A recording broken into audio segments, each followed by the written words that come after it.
What's going on, you guys? It's be your boy Scotty by Nature TV, and we're here for a brand new episode of Yes for the Mess, where we discuss all things celebrity gossip, hot topics, and all things reality TV based. What is going on, you guys, on this beautiful Friday afternoon? I hope you guys are having a wonderful time, because guess what? I am not at home. I am gone somewhere else, and let me tell you something. It is cold in the D. How the F are we supposed to have peace? That's all I gotta say about that. Okay, so this should let you know where I'm at.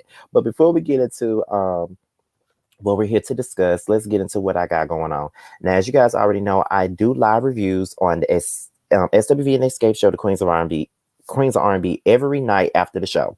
So I am out of town right now, so I'm going to see how that's going to work. But whenever I find out how I'm going to do this, you guys will be the first to know. But just know that if I do the live review, it will be right after the show. Just know that. Now, also on Tuesday is Roast the Review with me, T, and Josiah, and we will be talking about the third episode of Queens of R&B. So make sure you guys tune in to that. I see you guys are really enjoying us together, and we're enjoying ourselves doing the show. So just know that, okay? So that's it for what we got coming up on the platform. Now, with that being said, we're about to get into what we're here to talk about. Once again, we're here for some Xscape drama. Once again, I see that a lot of you guys have been tuning in for the Xscape videos, and I'm going to keep them coming, okay? And I've gotten a lot of new subscribers out of that. So if you're brand new to the platform, brand new to the channel, thank you guys for subscribing. Thank you guys for tuning in, because we have a lot more than where that came from, because I am a big fan of Xscape, and being that Xscape is the most talked about on this particular show, I'm going to talk about Xscape more often than not, okay? So with that being said, we're about to go ahead and get into what we're here to talk about now. We're here to talk about Latocha Scott. Now, apparently, Latocha Scott did an interview on V103 about 2 days ago. I wasn't aware of this, but she went on V103 with Big Tigger and Shamia Morton, and she did an interview with them. And she basically was, talking about how she made Xscape, about her family issues with Tamika, about her issues with the group, and everything that's going on surrounding the group. So what we're going to do right now is there's two parts to this. One of my good friends, shout out to you, RJ. He sent me the clips from Instagram, from the V103 Instagram, because I tried to find an interview on YouTube and I couldn't find it. But he sent me these clips. So, and it's the full interview. So it's two parts. So we're about to go ahead and get into that. And then once we're done with that, we're going to come back and we're going to give our commentary. Then we're going to be done with it. There are going to be more videos coming out after this. So just be on the lookout for that. That's if something else is going on. But with that being said, let's go ahead and get into this interview. Let's check that out, y'all.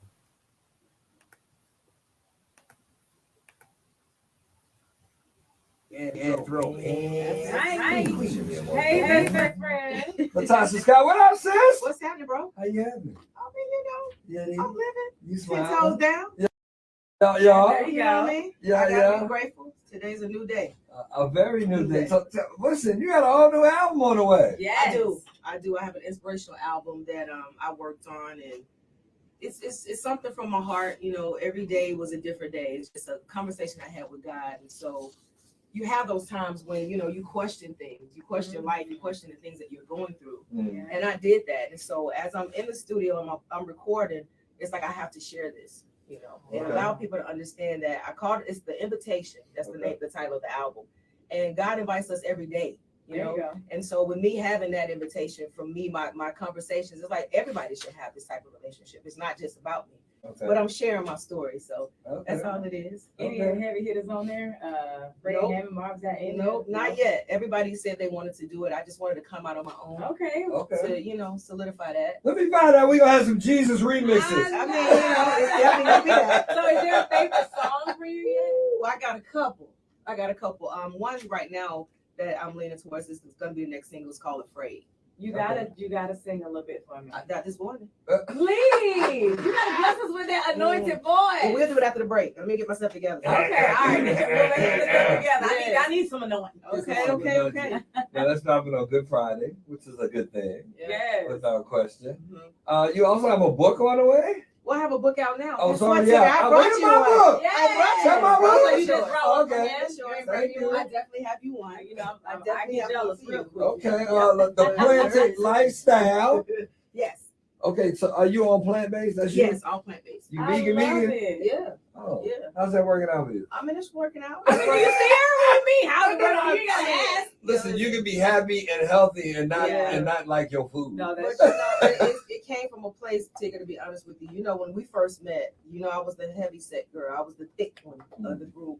And so they kind of talked about that. I was never known as Latasha. Oh, the big girl in the back, she can sing. Oh, look at her, she back there dancing, the big girl. So I didn't like that, and I wanted to change the narrative for my life and also my health. So started to eat better, baby steps. Everybody's like, oh, you just stopped. No. Didn't just stop eating everything. It was baby steps. First the pork, and then the chicken and beef. So, and I found out that it helped me in so many different ways. I was less foggy in the head. I was able to, you know, kind of work out all the time. It was different for me, and it was good for me. So y'all are cooking family because your sister got a cookbook Yeah, too. yeah. So who's the better cook between the two of Well, y'all? you Or know- who cooked the most growing up? Well, I think that with meat, maybe because I don't cook with meat, so that'll be the difference. So I mean, my vegetables are popping. That's all. Okay. You got the size. Yeah, I got the size. I got the size for sure. You also have this Main Girl Foundation. What are you doing with that? And give me, let them in. Let them know how they can be involved with it. Well, first of all, let me just say that with my foundation, it's just being comfortable in your skin.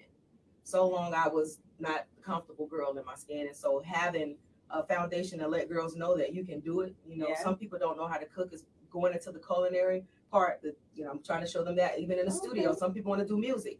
So just kind of touching on things because a lot of people are not going to be doctors or lawyers. I wasn't. I didn't go to college. This is what I wanted to do. My mother stood behind me, and I just want to be that light for young women who don't want to go to college and want to do other things, but having that that opportunity to do it. You know? Okay. Yeah. Shedding some light on it. Yeah. I want to shed some light on it then. This is happening. Latocha Scott is our guest this morning. Listen. Why you had to sniff like Yeah, what's going on? You took a whole different It's cold outside. Okay. All right. What is happening, sis? A lot is happening. We have all been sitting here bearing witness to the dysfunction. Yes. Amongst the group, amongst your family. Yeah. Which started late last year. Well, it didn't start late last year. No, because keep in mind, Tigger, you know, the last time they came up here, I think my sister was up here apologizing to Candy. I wasn't even here. You remember? I wasn't even here. And then the second time they came, I wasn't here. Y'all could have invited me. We would have loved to have had you there. I don't think you were not invited. I think the group was invited, and we were surprised when you didn't show up. Oh, see, I didn't even know that. So never knew. So I keep. What I'm hearing is that you don't be getting the memo on a lot of stuff. Like you didn't get the memo on the Soul Train Awards outfit. No. Is that really what happened? Like break it down. That is really what happened. The stylist that I have was working along with with I don't even want to say his name. Xscape's stylist. Okay. You know. And so no, my stylist kept texting like, what's the colors, what's going on? And nothing. Just I think he said something about maybe a gown or something long. That was it. No color scheme, nothing. When we got to Vegas, I take Tiny to the side and like, hey, what's the colors? Nobody's told me anything. She's like, man, we trying to figure it out. We don't really know what it is. You know what I'm saying? Like, he got this and that. I'm like, okay, well, what's the colors? I think Meek got a red dress. What you wearing? I said, I got like an olive golden dress. She was like, okay, that's not too far from me. I got silver. I think I'm wearing nude. So nobody knew what it was. I'm talking about this is the night before. And I said to her, I said, well, at the end of the day, at least on stage, we're going to be a unit. Okay. With the gold. I already knew what that was. I'm like, sometimes on red carpets, people can wear different things as long as it looks popping. So, and that's what it was. And when I got on the red carpet, I was like, well, wait, all of y'all got on the same color. What is that? So before it even got to that point, though, like it was like you were doing some shows, not doing, other shows like the tour. They were doing tour in different cities, and it was. They said, or I hear it was because your husband Rocky was beefing with the promoter or something. No, is that true? Or no, what? my husband actually brought the promoter to the group, and this was prior to Candy coming back to the group. So no, we had shows lined up that she said no to. The only two shows that she said she was going to do was the one in South Carolina and the one in Atlanta, of which she did not do either, her or Tiny, because they had the COVID. But no, I didn't miss any shows. It was not that in the beginning. I was on every show.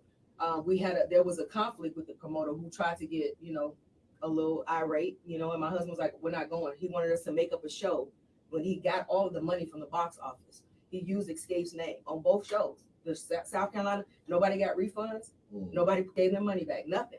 And so when it came time to the second show, he begged my husband, hey, can you please, Even though Tiny and Candy can't come, can you please let your wife and your sister-in-law get on the stage? I can't. This is Atlanta. This is $1 million box office at this point. Right.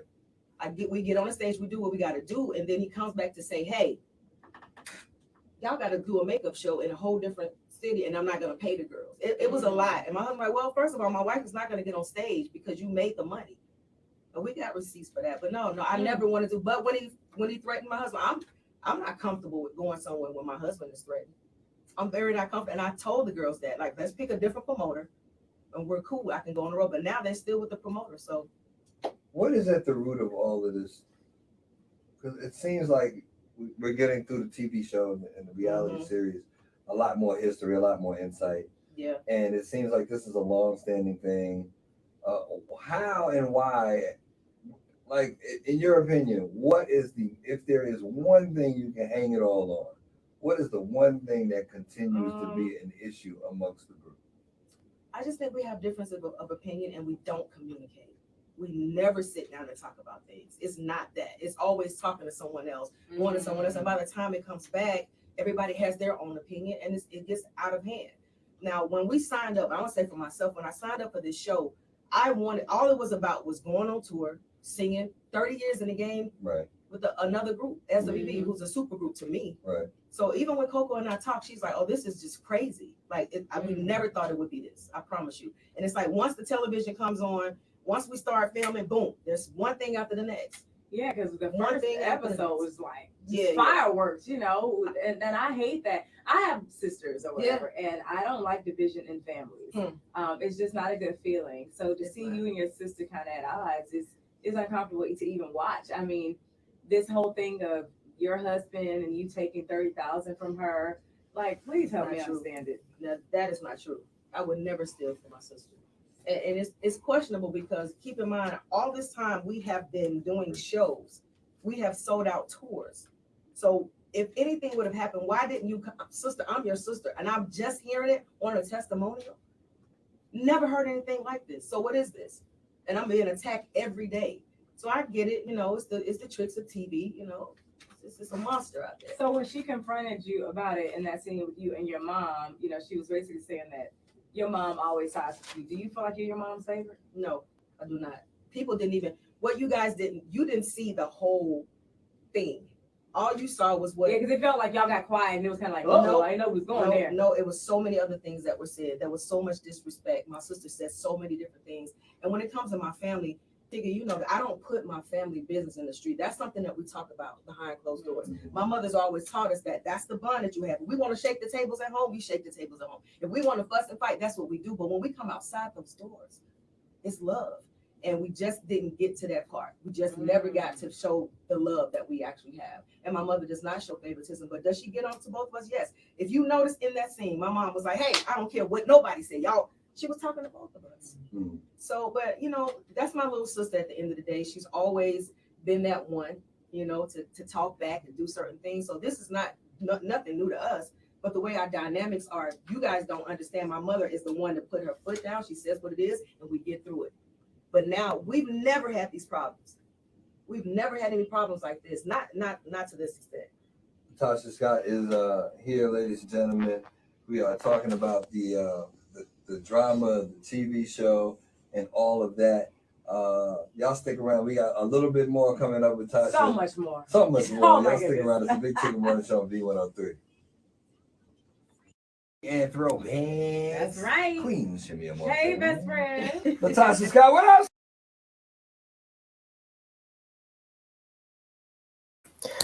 Okay, so that is the first part of the interview. We're going to get into the second part in just a second. But I don't know. It's just something about Latocha that is very disingenuous to me. I just don't know what it is. And I've always felt that way. Even growing up, like looking at old interviews from her, she always came across like someone that was not really genuine about anything that she says. And Latocha just come across as someone that acts a certain type of way behind the scenes. But then when she gets in front of the people, then she turns it around and flips it. And then now everybody else is a fool and looking like a complete idiot. That's how it comes across to me. And that's why I have these opinions about her, because, child, listen, she keeps on saying that, how did I not know this? Girl, you knew. you know that your husband has something to do with that girl money coming up missing. You know that your husband has something to do with her with her not getting her check. You know that. So why are you acting like you don't know? That's the thing that I don't understand about Latasha. And see, even in that scene, if y'all look back at that very first episode and when they were sitting down with the mama, and you saw how Latasha acted at that business meeting. But then when they get around their mama, now she want to hug and be all sisterly and be all family oriented and all of that other crazy mess. But then now around the mama, she want to act this way. And that's why Tamika was like, oh, so we hugging now? We're family now, whatever. And then she's like, oh, we're always family. You're my sister. Why wouldn't we be family? But she wasn't your sister at that business meeting. So I'm confused and I don't know what you mean. And I definitely don't know what the hell you talking about because you sound crazy and you sound a mess like your runs. That's all I'm saying. I don't understand it, but it is what it is. However, we're about to go ahead and get into the very next part of the interview.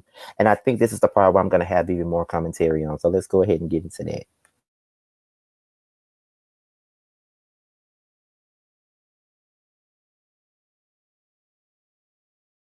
All right. All right. So much. I mean, okay. Go ahead, Tia. Come on. So in the Tia, it came across my desk, and I had a report on the fact that there was allegedly an outside child with Rocky. Is that true? There's no child. There's no outside child at all. Period. Okay. And see, that's the thing when people hear things, they go Yeah. straight. Like, oh yeah, it's true. We've been convicted. I mean, since day one, I have been. Y'all don't understand? I've been attacked. It's been ongoing. I've not been out of the media every day, and I'm like, what is all of this for? Why me? But like like I said before, a lot of things I go through, and it's not just for me. Just like this music, I've been through a lot. So now I'm able to share that with the world. Well, I know this morning in the TIA, we talked about, Candy was on Watch What Happens Live, and she kind of ran down receipts of how many songs she sang lead on. Okay. And she was defending something that you said. You said, back in the day in '98, I wanted to do a solo project. I think everybody was happy for me except for Candy. And you said, for some reason, my project got shelved, and it was in the same time frame that Candy signed and got her album to come out. And you felt that it was a little bit odd, and the timing was a little bit weird for you. What is the beef there? Like, well, wait. Candy said you needed to take it up with JD. Have you ever taken it up with JD? No, I have not taken it up with JD. I have not. And do you really feel like Candy has that kind of power to shelve your album? I just said it was very odd that in the beginning, I've always said I wanted to do something. She came and was like, oh no, you shouldn't be able to do that. Like, you're going to leave, you're never going to come back. And I said, that is not true. I definitely want to do something. I've always wanted to sing. And she was like, you're not coming back, you're not coming back. Then she gets the record deal. She never wanted the record deal. I wanted it. I said what it was. She was upset. She goes to get one. I had mine with So Def. And all of a sudden her album comes out, mine is shelved. At the time, she and Jermaine had a very great relationship because they were partners. And so you would feel jaded. What kind of partners? Like business partners? No, they was getting it in. They were a couple. They were an item. They were. Oh, okay. Yeah. I never knew that. Okay. Yeah. No, it was what it was. And so I felt like, what is happening here? I've talked about it. You were upset about it, but now you're doing it. So yeah, anybody would feel sort of like, oh wait, but you didn't want me to have one, but you got one. Yours came out, mine didn't, and it was like, oh, it was like that. So Tasha, let me ask you: 30 years later, do you wish you were never in the group? No, that's not true. I created it. I know the name Xscape, all of that stuff comes from me. I spearheaded that. That's my baby. So no, I don't want to. Anything could be different over the last 30 years. What would be different? What would you wish was different? That we actually sat down and said what was on our minds. That really spoke from our hearts, because we never did that. When I say never did that, everybody had their, oh, we're gonna talk to this. We never said that. And then to have somebody who kind of understood the business to kind of keep things intact. We just never had that. I was the oldest. I mean, the group will be here tomorrow. Yeah, for so sure. If you could sit down and talk to them and say anything to them, what would you even say? Like, what's the conversation? When we talk about our legacy, and when we think about the fans, let's really keep that in mind and not get so caught up in self. I mean, I'm talking about me included. It's like when you think about how many people have talked about how we've gotten them through with the music, how Hello, me. a lot of people Yes. who've come to me and say, you know, I was going to take my life. So this is deeper than just us having this on the surface, you know, and we just got to get past it. At the end of the day, I think that we will. I really do. I pray that you guys do. I've been praying about that every night, actually, to see how this is going to pan out. But this show, sometimes when people are put in front of the camera and they say things, and they spew out lies, who cares about the truth when a lie is so entertaining? It's just so entertaining. It's so much to be like, oh well, I can say this and people will believe it. What do you feel like the biggest lie was for you? It's a lot. It's a lot, and a lot of things in the scenes that you guys are not seeing. There was one scene in particular that I actually sat down to talk about business, talk about how I felt. Even with Candy in our conversation, I told her, I said, listen, I was there for it when your baby was born, like for you, texting you, making sure you were cool. I was there at all of her events. When she was on the front cover of Essence, I was the only group member there. When she did her play, I wanted to show support, but I never nobody reciprocates that with me. But listen, I've done my part.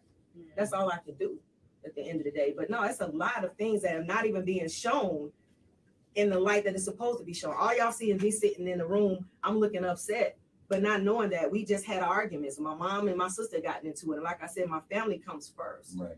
That's right. So it's very hurtful even now to see my mother being dragged. Well, Latocha, I'm sorry, y'all. No, it's okay. we appreciate I'm talking about literally being dragged. right, the honesty and transparency this morning. We want to lift you up and celebrate the album, which is what we're here to do. The invitation, a conversation with God on April 7th. Is that relationship with God helping you through all this? Definitely, you know what people better realize is that's the strength, that's my refuge. There you go. The music is that as well, and it helps me because that's my therapy to be able to get through things. And so, yeah. Well, God is a healer, and He is able to do the impossible. Yeah. And so we're praying that God can mend this relationship, Right. Sisterhood, Yes. and that you all will be on one accord very soon. Well, I thank you for this book because I need some plans. I'm waiting on mine. No, you didn't get one, You Charlie. ain't up. You thin already. even I need to get Oh thin. my God, it doesn't matter. Oh, wow. Make sure you check out Latocha's Plain Lifestyle book, available now. We're all waiting for Good Friday for the Invitation and Conversation with God album. We need y'all to check out the Made Girl Foundation and tell them how to stay in tune with everything you got going on, sis. And I'm Latocha. You can always on my IG. That's it. No. Be encouraged. I'm going to get a hug right now. 7 foot. Oh, I can't say the time because we have to do it. We're coming back with more, ladies and gentlemen, including Shamia's surrogacy journey. That's right. Get some updates on Shiloh. I know. Who's a big girl now? 1 month old. Still in the NICU, kicking butt. Y'all don't go too far. More with the Big Tik Morning Show right after this on B103.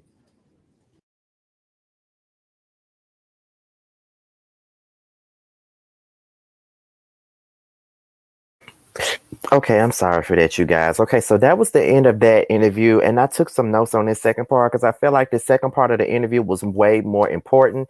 Shamia brought up the fact that a couple of months ago, it was revealed that Latasha Scott's husband, Rocky Bivens, aka Hey, it's Franklin, you know, the turtle from the Nick Jr. show, Hey, it's Franklin, yeah, him.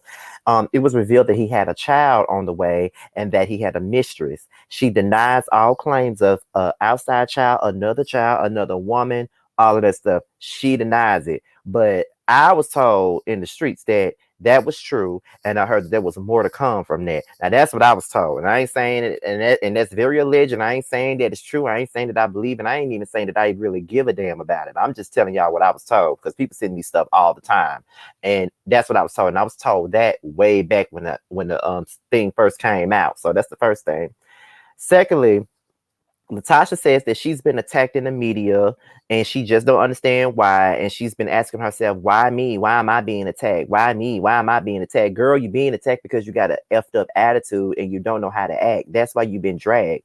What I don't understand about these celebrities and people or reality stars and stuff like that is that when they go into acting a fool on these reality shows or going to do stuff on social media, they wonder why people be dragging them. And I think a lot of us, including YouTubers as well, we do need to take accountability for the things that we do in our actions. Now, there are some moments where I have felt as though I've been dragged for no apparent reason. I don't understand why I'm being dragged. But then there are some cases where I'm like, okay, maybe I should have said this better. Maybe I should have made a better decision. Maybe I should have did this. And those are just growing pains of me trying to mature and be a better person. Because I know that I'm not always right. I know I'm not always correct. And I know I'm not perfect either. Because that's what this platform is built upon, imperfection. I'm not perfect. I'm not polished. I'm not none of those things. I've never been there. So I don't never get up here and try to pretend like I am. So that's one of the reasons why people like me anyways, because I don't pretend like I'm perfect, because I know I'm not.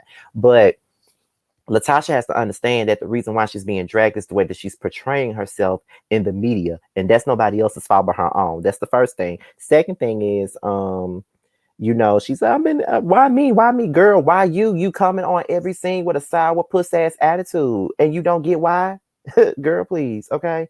Then, she was talking about, well, I just didn't understand why Candy got a solo deal and, but I didn't have a solo deal. She was mad at me because I got a solo deal, but then she turns around and then she gets a solo deal.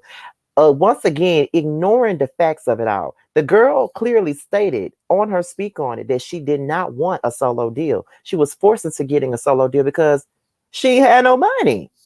Let's just be real. You messed up the money when you decided to go solo. You messed up the money. Y'all was trying to negotiate to get a bigger amount of money for the Traces on My Lipstick album. And right at that moment, you decided that I want to go solo. So at that moment, you got record execs basically saying, well, I ain't going to give these girls all this damn money. And we don't even know if they're going to stay together. What would be the point? As a business person, I'd be thinking the same damn thing. Like, why would we be giving you all this money? But one of your group members are saying that they want to go out and do a solo album. No, we're finna lowball you. We're going to give you the exact same amount that we've been giving y'all for the time being. And I really do feel like with Traces on My Lipstick, they had the potential to go into like mainstream heights like a SWV did when they came out with Weak and Right Here. Because Traces on My Lipstick had those type of records. You had The Arms of the One Who Loves You, which was a big old pop ballad written by Diane Warren. You had Your Eyes, which was a big old pop ballad written by, Babyface. You had Warren Campbell with one of those love songs type of record. Like you had a lot of pop songs on that third album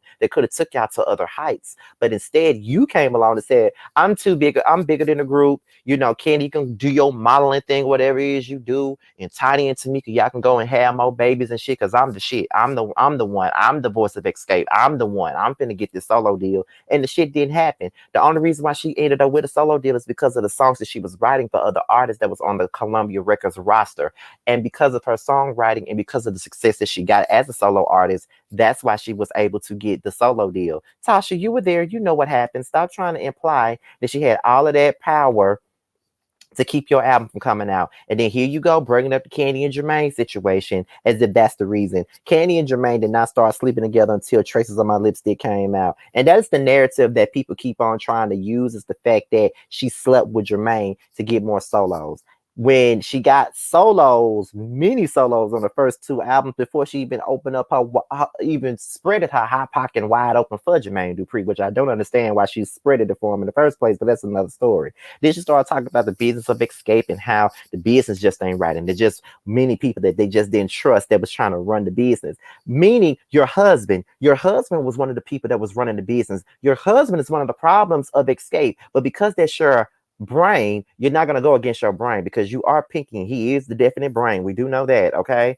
And then she was talking about Xscape's legacy and how the legacy is way more important than all of the drama. And it is more important than all of the drama. This is coming from a person that's been a fan of Xscape from the very beginning. Xscape came out when I was 4 years old. And that's why I always say that TLC, SWV, and Xscape are my favorite groups, because I grew up as a 4-year-old. I was walking around the house singing Baby, Baby, Baby by TLC. I was walking around the house singing Weak by SWV. And I was singing Understanding all the time by Xscape as a 4-year-old boy, which should have let my mama know that A, I was going to be gay as hell. And B, I was going to be a music connoisseur. And that's just what it is. Love music all day, every day. So that's just what it is. So then she says that nobody supports her. She said that when Candy had her first baby, she supported her. When Candy got her cover at Essence, she was the only group member that was there. She said, but it never gets reciprocated on her end. Look at how you acting. Who wants to support somebody with the effed up attitude? You're practically giving these girls your ass to kiss right now, and you expect them to support you. These girls don't even have your phone number. So how are they supposed to support you? And then you crying about your mama getting dragged, which, you know what, I'm not even gonna hold her on that, because at the end of the day, we're human. And nobody wants their mother to be dragged about a reality show. Nobody wants that. So I'm not even gonna sit up here and hold her and try to shade her about that, because no matter how my mama may have acted or whatever, I won't want nobody dragging my mama either. I'm just gonna be real, child. I won't want that either. So I'm not even gonna give her all of that. But that was pretty much all of the interview. And listen, she's really trying to promote that album. She's really trying to promote this gospel album. It's coming out on Good Friday. I hope you guys support it, because I ain't buying it. So it is what it is. I'm not really interested in hearing Latocha sing no damn gospel. I'm really not. I wasn't interested in hearing her singing no secular music. But what I'm interested in hearing her sing is her ad libs on Just Kicking It, and her verses on Understanding, and every damn thing else. I'm only interested in Latocha when she's in Xscape. So it is what it is, because she ain't got nothing else to offer me but Xscape. I'm just being honest.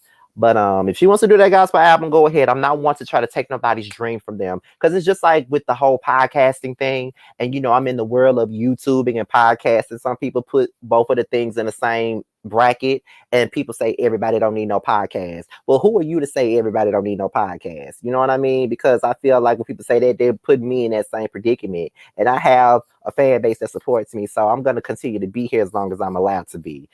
So that's pretty much it with this particular video. I hope you guys enjoyed the video. I hope you guys enjoyed the TMI commentary. So with that being said, y'all, this be your boy Scott about Nature TV. Be sure to like, rate, comment, subscribe, and share this video, as well as